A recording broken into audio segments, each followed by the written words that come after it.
হরে কৃষ্ণ। সকলকে জানায় কৃষ্ণ প্রীতি ও শুভেচ্ছা। আজকের আলোচ্য বিষয় মনুষ্য জীবনের অধঃপতনের ধাপ। ১.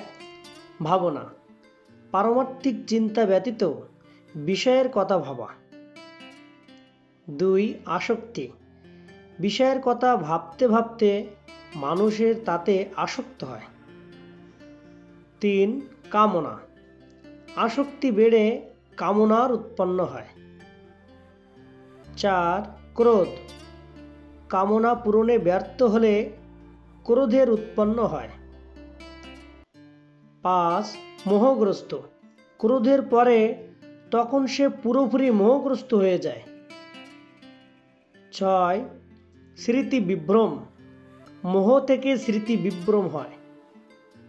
৭. বুদ্ধিনাশ, তারপর বুদ্ধিনাশ হয়। ৮. সর্বনাশ, বুদ্ধিনাশ হওয়ার ফলে সর্বনাশ হয় এবং আবার এই জড়জগতে পতিত হতে হয়। লাইক, সাবস্ক্রাইব এবং শেয়ার করে ক্ষুদ্র প্রচারে সহযোগিতা করুন। হরে কৃষ্ণ।